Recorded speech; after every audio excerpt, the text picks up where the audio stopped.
Welcome to the Choose on Purpose podcast. I'm your host, Becky Plouts, and today we get to have a group conversation in the OP community. And we have Tara Parks and Terry Ann with me to have discussion today around the strategy of action. So, through the month of June, we're focused on aligned action as our theme in the community.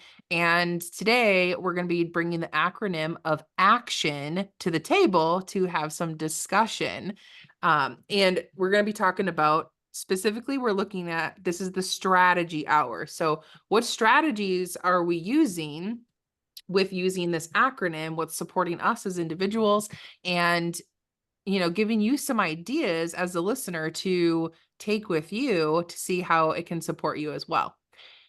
So let's dive in. And Tara, I would love for you to start by just quickly introducing yourself so they know whose voice it is on the podcast. Tara, go ahead. Absolutely. I'm Tara Parks. I am from Wausau, Wisconsin. And Terry Ann, welcome. Well, thank you. And I'm Terry Sayre from Tulare, California. Awesome. Okay, let's see here. I have our acronym up here, and we'll go through this and have discussion. So the A for our strategy of action is acknowledge, right? And acknowledge is really about paying attention and reflecting on where you are right now, right? Your current situation, your current experience, both in life and in business, acknowledging where you're at, being able to recognize, your achievements and those challenges, really getting to acknowledge the place and space, the energy that you're in your life right now is a key point of how we can look forward, right? So knowing how we can be recognizing those things and acknowledging where we're at in our life. And I'm going to kind of filter in some of our culture code in this conversation today as well, which two of the points that we really focus on in the community is to be present and to share moments, right? So acknowledging really involves being present in your life because you're recognizing the moments that are happening and helping shape the journey that we're on in our everyday life. So what comes up for either one of you on the call, if you want to share right away about acknowledge as a tool for taking action?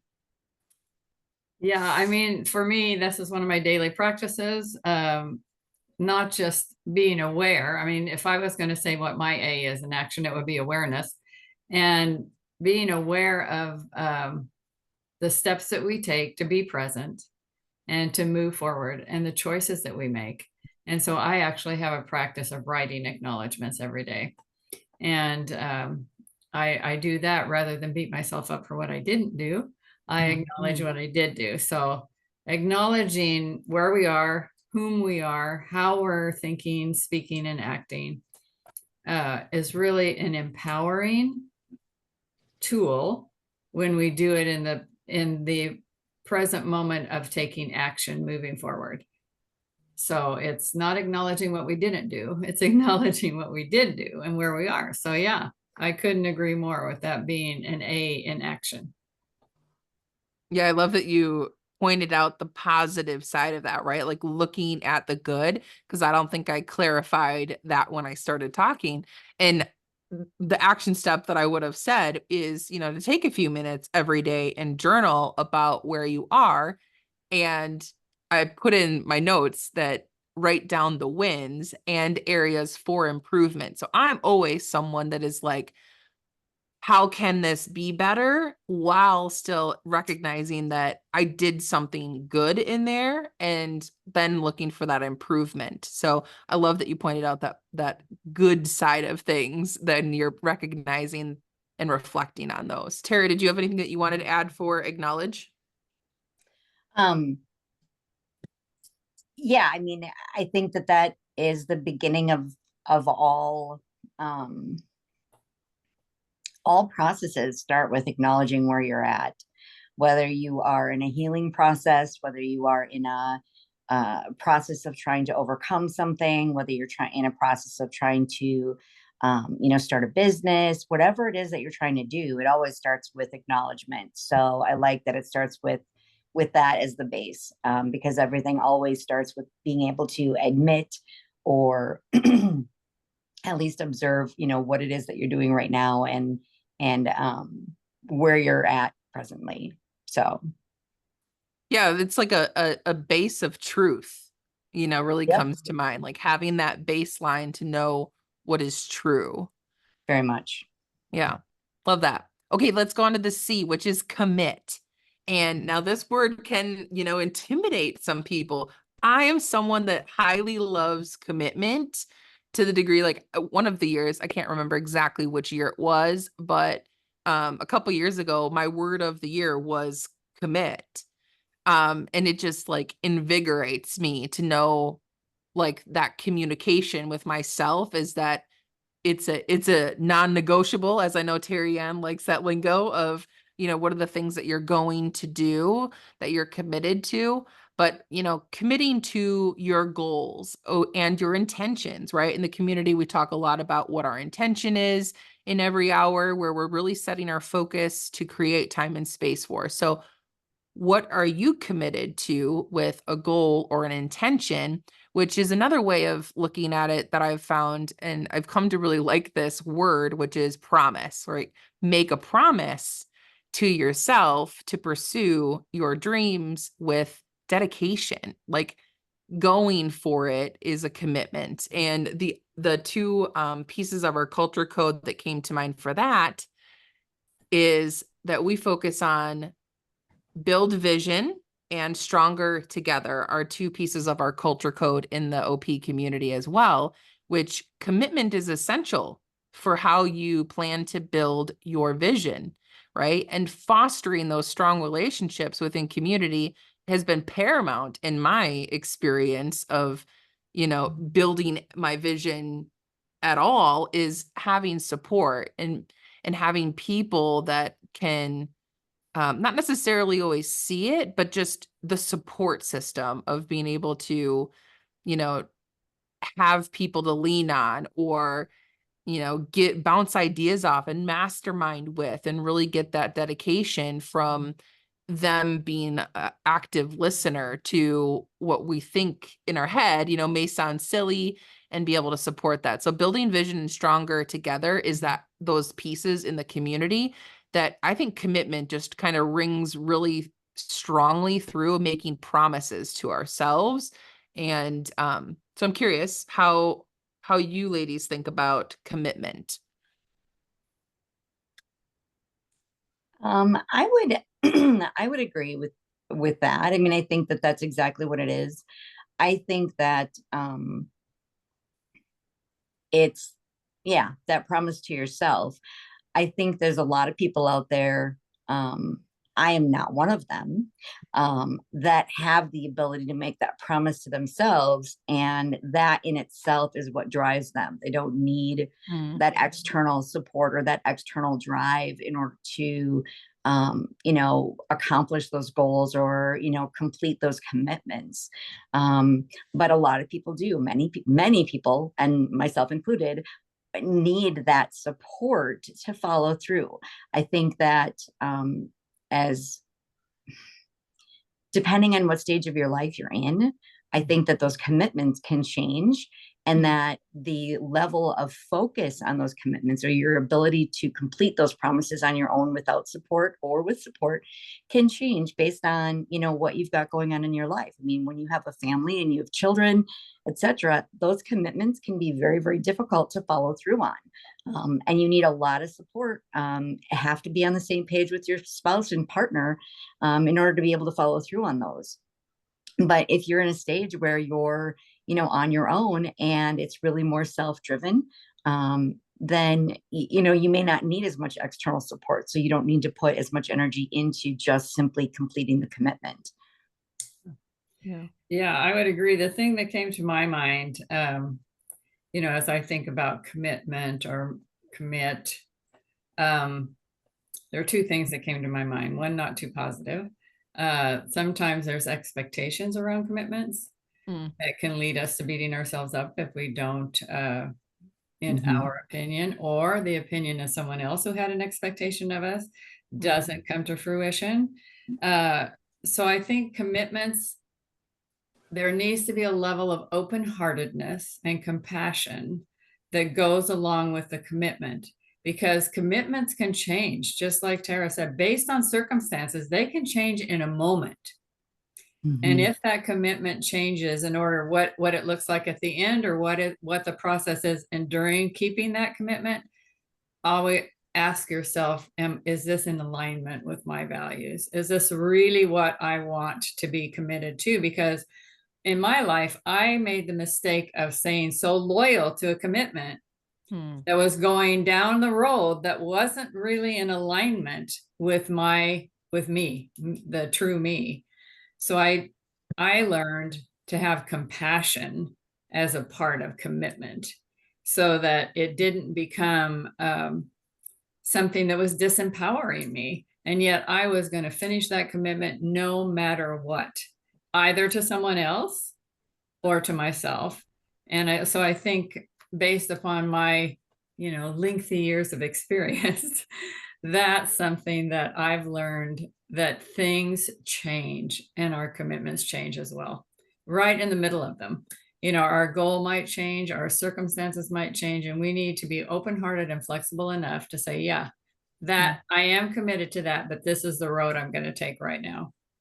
And I'm doing that in order to stay in alignment. My action stays in alignment, right? So Mhm. that's just, I was, that was what I was thinking when you guys were Oh, talking. that's really good. It's almost as if you have to keep on, you may have to continue to acknowledge where you're at presently.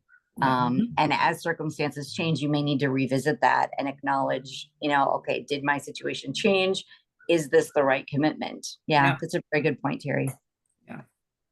Yeah, and I heard two other C's in there, which I know is probably on purpose. Terry loves finding those C words too. And I heard change, and I also heard compassion. Mhm. And the word that came to my mind, not a C word, but grace, giving ourselves grace along the way of our commitments was really coming to mind also. And the action step that I would encourage people that are listening to do is, the commit part of it is, what are those 3 goals? Like, even if you take 3 goals, to your top 3 goals this month that you're focused on, and maybe share them with a friend or an accountability partner in the community, right? Mhm. Like Tara said, if you're someone that is, it supports you to do that, then I want to encourage you to take that action step of commit to what 3 focused goals will be. And also, right, give yourself grace to pivot along the way. And the other, I thought of another A to start out also, which is adaptability. Like, we do need to make sure that we're leaving room to be adaptable and giving ourselves permission to take a different turn when it is no longer serving us. Like Terry mentioned, the story of staying in a commitment, being so loyal to your detriment, that isn't supportive for you. So make sure that you're giving yourself the grace to bow out of the things that are no longer serving the purpose and why you said yes to them in the first place, and commit to something new. And your peace is probably the number one, right? Yeah. Okay, so let's look at the T, which is, I know this is a fun one. Take risks. Taking risks, right? Stepping out of our comfort zone is critical to your growth. If we are staying like in our comfort zone, you are dying or stagnant, right? If you look at it that way, it's grow or die. It really is to embrace the fear and take calculated risks, right? Like, we're not saying go crazy and just do whatever you want, even though I am someone that will live by a hashtag do what you want. But I'm talking about calculated risks, right? They are intentionally thought through, as we're talking about those things that may no longer serve us, or the things that we want to double down on that are. we're taking risks in a way that it is intentional, it is on purpose, it is planned out to a degree that is in alignment with what we're making the decision about, right? And the two pieces of our culture code that I was drawing in for this part of taking risk is to celebrate those wins, right? We've stepped out of our comfort zone. Celebrating wins and then create connections is another two pieces of our culture here, because we're creating those connections with ourselves, with other people, as we're sharing our vision that we're building, right? As we're celebrating those baby steps that we're taking every day, those risks that we're stepping outside of our comfort zone for. Taking risks often lead to those significant achievements, building momentum to get to them, right? To have those connections piece together what we would call a success in whatever your goal is, right? So what do you ladies think about take risks as our T? I think for me, the take risks might be a little bit contradictory to the alignment or to the acknowledgement and to the commitment, for the simple fact that, some people are willing to commit to things that they know that they can do, right? Or that they know that they will be successful at, or that they know is going to lead them into the right path. Now, there's times where you can calculate risk. However, it's usually the risks that you don't plan for, the ones that are set forth by a higher power than your own, that are the ones that can be the most rewarding. And so sometimes I don't think that you can plan for those risks.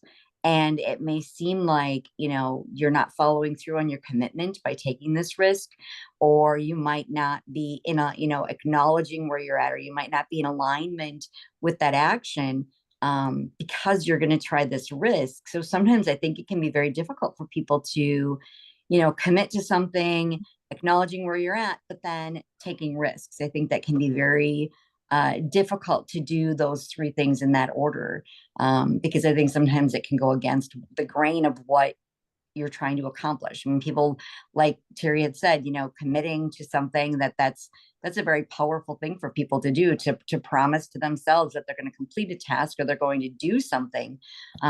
But how do you take a risk if you're not sure? I mean, if that risk, that's what a risk is it's not knowing what the result is going to be. So, sometimes those risks present themselves and you don't really know what that's going to lead to. And so, I mean, being open, maybe being open, I don't know, but that's not the O is in action is probably already taken. But I mean, I would say it's more like, instead of taking risks, it's more being open to the opportunity for risk, or open to that, possibility for risks. Yeah, I like that, what you said there at the very end, being open to opportunities and possibilities. And opportunities and possibilities don't lie in your comfort zone. Right. So it's, of course, this is a big component of what we teach in Fearless Living is, how to navigate risk, because it takes courage and it takes open-heartedness. It also takes compassion and awareness. And so getting out of your comfort zone, you're going to experience fear, and fear is what gives you all that doubt and that lack of self-trust, or even the decisiveness, is all confounded by fear. So what we like to help people do when they want to get somewhere out of their comfort zone, they want to grow, they've committed to a goal, is to, first of all, be intentional, not expecting certain things, right? So in an intention, you're open to a different outcome. And then take baby steps, take a little stretch, something you know how to do, but you haven't done in this situation. So you're going to, you'll take that little step. And as you stretch and take those semi-known because you've done them somewhere else, and now you're going to try them in a new context, stretches your comfort zone. So as you take those stretches, you get closer to the risk. The risk no longer becomes scary and fearful because you're stretching your comfort zone as you go. So looking at taking a risk as a process rather than one decision, it's a process where you rely upon what you know, but you're doing it in a new situation, going for a new experience, a new opportunity, a new challenge, which you're not quite sure where it might end up, but you know that it's exciting, and you're going to take these steps until you can, all of a sudden you look back and say, oh my gosh, I did it. You know, how many times have we done that in our lives? We've moved forward where that we've faced our fear and moved forward little steps at a time. And then all of a sudden we're there. I think of my grandmother when she learned how to swim at 80, Oh, wow. scared to death, but she took Yeah. little increments. And when she started swimming, it was like, oh my gosh, how did I do this? You know, she learned how to do it a little bit at a time and faced her fear. And I think that's the formula, the process for any time risk is involved, is breaking that down into smaller increments, relying on some things that we know and having a willingness to step into the unknown for a purpose. And sometimes being open-hearted enough not to know what the purpose or the outcome might be, and trusting ourselves. Yeah. Yeah. I love talking about risk. I could talk the whole time about it. So I'll stop. Trust is another great T. Yeah, it happens to be my T, and my acronym for action is trust. I figured it might be. Go in alignment. And the That's- action step that I had in my notes is to identify one area of your life where you can take a small risk, right? Plan it out and take that small action step. And that is considered risk, right? It's in the unknown. It's uncertain. Sure. Something. And Yeah. oh, go ahead, Terry. No, I was just agreeing with you. Yeah. Yeah. Okay, so let's move into the I, which you may have thought might have been intention, but it's not. I have inspire as the I in our acronym, right? Inspiring others through your actions and words, which first we want to feel inspired for us, but right, I am looking at how when we're taking this aligned action as our theme, it is inspiring other people to make sure that they're, in alignment, or to feel like they're inspired gets them to share their journey as well, which I fully believe that that's what we're here for. We're here to share our growth journey, share our challenges and what we're learning so that we can continue to grow and expand together, right? What are the lessons and the successes in our journey that we have? And when I'm looking at inspire in this acronym, two of the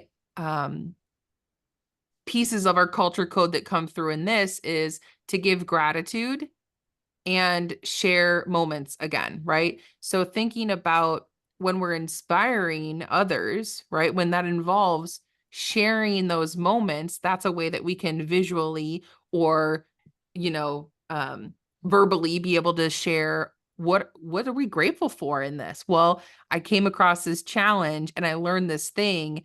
Like, I would have never known that if I didn't step out of my comfort zone and take that risk and, have that commitment to myself to, look for that goal in the way that it can be possible, right?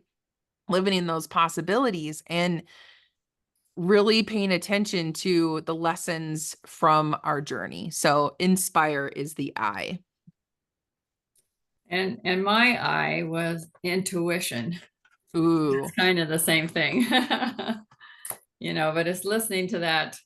I call it the sixth sense, wherever it comes from, is that intuition is what is going to keep you aligned, because for me, it comes from my spirit, and it's going to keep me aligned to my values, right? And so I'll take those actions that are aligned. Yeah. I love think- intuition. I was gonna say, I like intuition, but I do like inspire. Oh, I like them both. The part about inspire that that I really like is that when people are present and in the moment, when they're dealing with their day-to-day interactions with people, sharing that journey, sharing their story can very unintentionally um, inspire people. So, it's just that authentic types of inspiration where you're just happen to share a story that in the moment seemed like the right thing to tell somebody. And I've had several times in my life where people have come back to me years after the fact and said, you really inspired me to take action on this. And I'm like, oh my gosh, I didn't realize that my story was going to have that kind of an effect, but I'm glad it did. So, it really made me realize that how important sharing those stories are.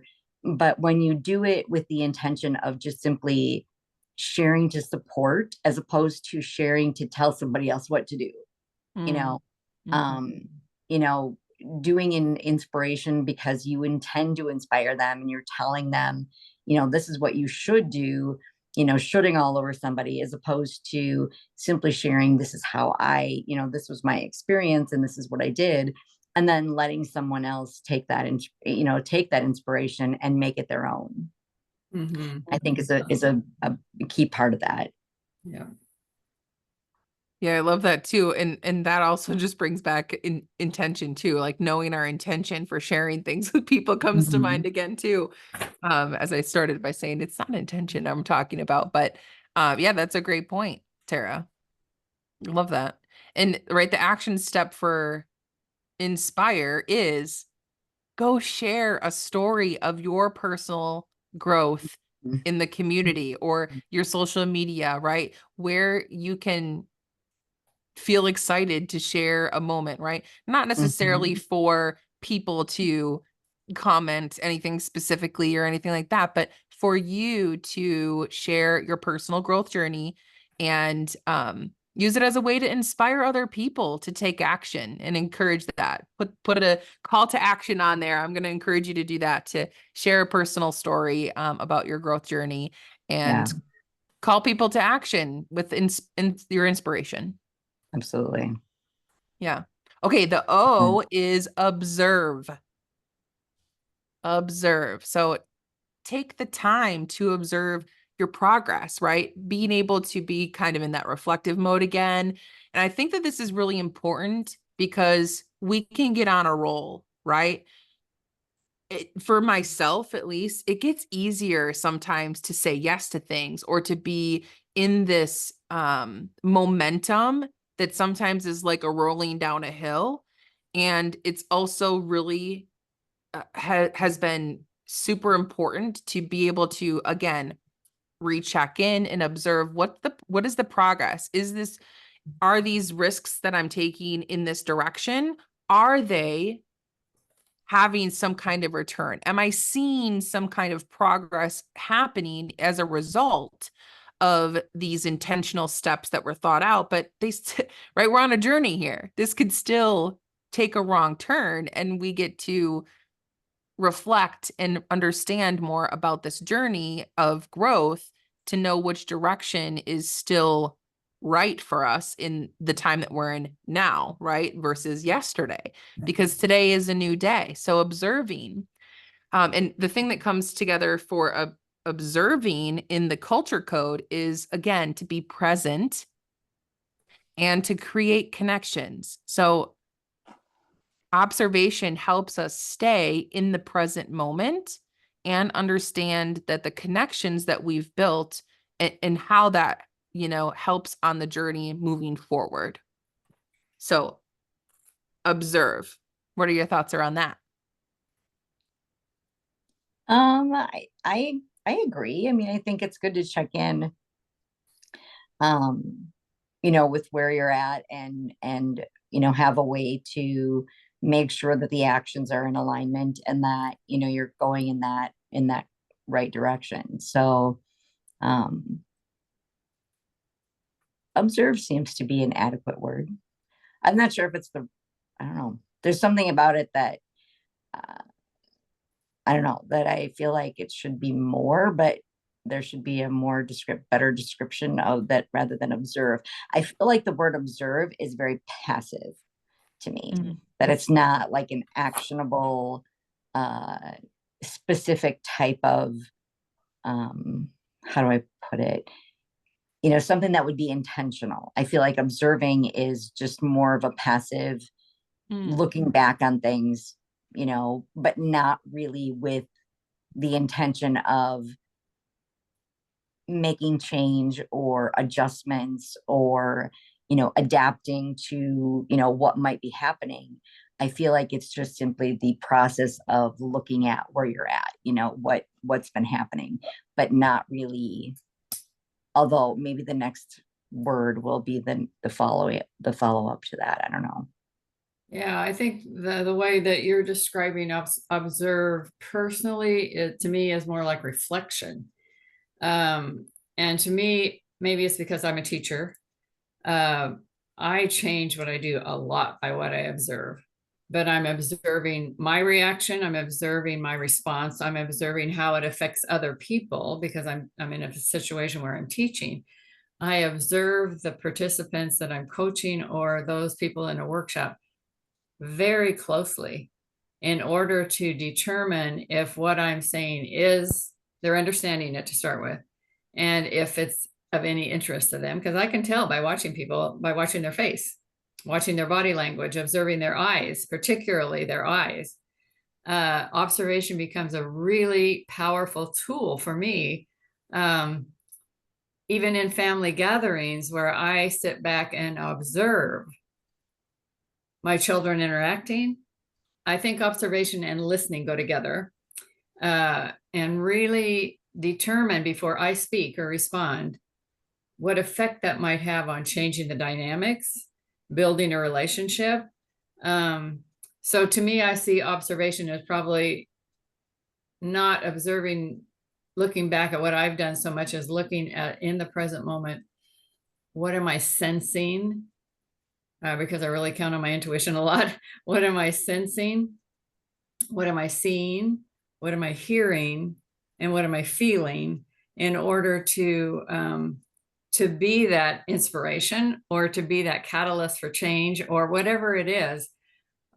For me personally, the way I look at the word observe, that's what it would mean to me. And so I find it a very actionable process of observing. So, but I love words because they have different meanings to everybody, and that's what makes conversation so exciting.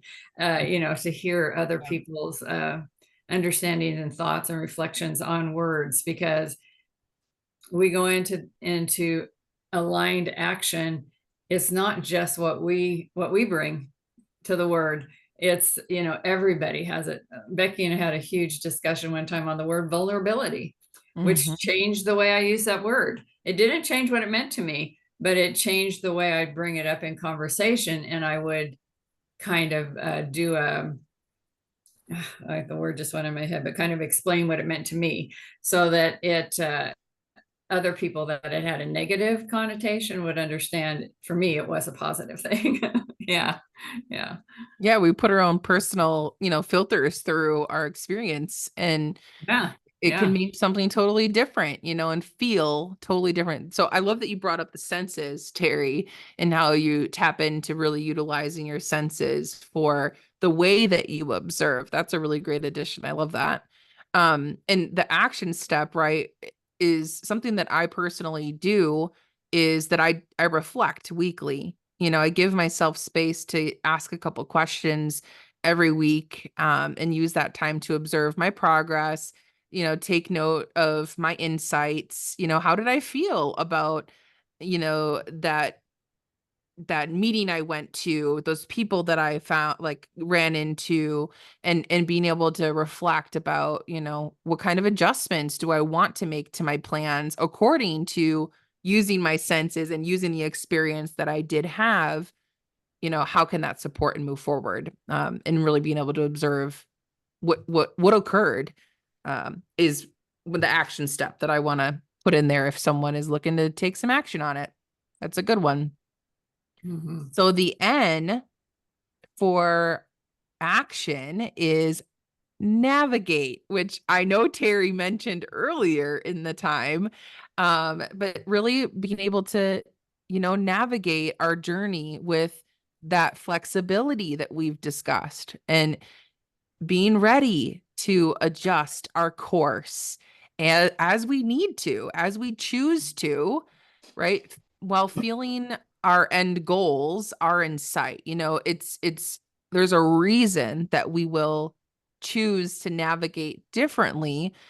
And it's because now we have more, more information because we've been taking these action steps to stay in alignment. And it is like a harmony. It isn't people don't necessarily like the word balance, but I don't mind balance because a balance is never stagnant. It is always teetering.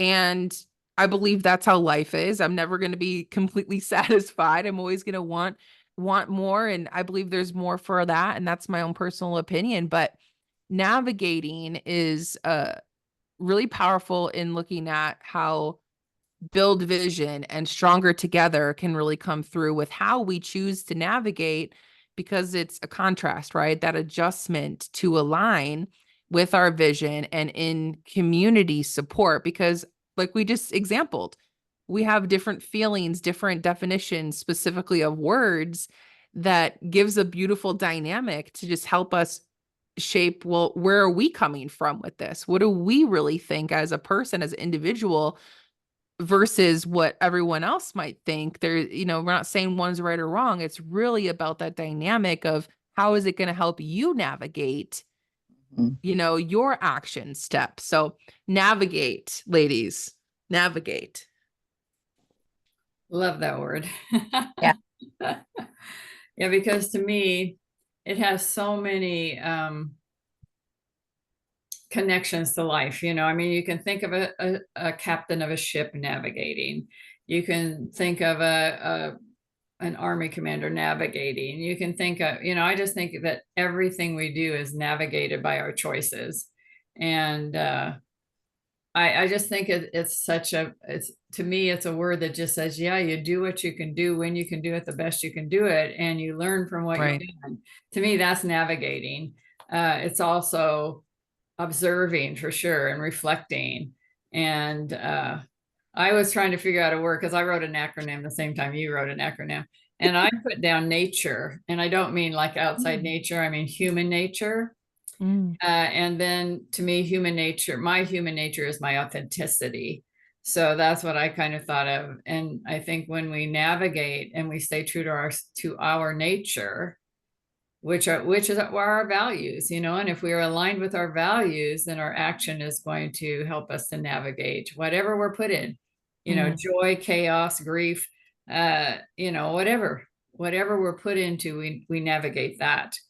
Because the other choice, if we don't navigate it, is to just accept it and do nothing, and navigation to me is a part of risk. It's a part of choice. It's a part of change. It's what we do in order to put one foot in front of the other and keep going, just to navigate. Yeah. And I think to me, navigate seems like a more strategic word. I think navigate is kind of implies that you are moving in a direction with purpose, which is obviously what all of this is about anyways, is doing things on purpose and the intentionality behind the actions. So I think navigate really does sum up, because you can't navigate if you're not strategic. I mean, navigation, reading a map, figuring out what direction you want to go in is really about strategy, is about doing it in very specific and intentional ways. So yeah, I think that is a great word to help sum up the action. Yeah. And I like that, when we think about a map or a compass or a sextant, a captain uses, also think of our soul, our spirit. For me, as prayer. I mean, those are things that also help us to navigate, so that in every realm, whether it's social, physical, spiritual, emotional, there are tools to navigate, right? And they're specific, like you said, they're specific to the situation. There's some tools we use every day of our life, like setting intentions, like making choices, saying prayers every day, meditating, whatever it is. Those are tools to help us navigate whatever, because we have no control over whatever is going to come up for us today. I have no control over it. It's going to happen. Whatever's going to happen today is going to happen. It's my use of the tools I have. It's my response. It's my choice, to navigate that effectively, efficiently, the best I can, and be good with that. Mhm. Yeah, I love that. Love that. Well, right, to quickly recap what our action acronym was that we just went through. The A is acknowledgement or acknowledge, commit, take risks, inspire, observe, and navigate. So, right, your encouragement is to jump into the Facebook community page, which is the Choose on Purpose Growth Community on Facebook. Share, right? Share one of those journey stories that we were talking about in there with us. We would love to hear from you. Participate in this discussion from that group and get some support from each other, right? Thank you for listening to the Choose on Purpose podcast. I want to thank Tara Parks and Terry Ann Sayre for joining us on this call to talk about the acronym and the strategies of how to have that aligned action in our life. So thank you so much for joining me, ladies. Thank you. Welcome. Thank you. Thank you. Thank you. Thank you for joining the Choose on Purpose podcast. I'm Becky Plautz, your host, and love yourself, live fearlessly, and do all things on purpose.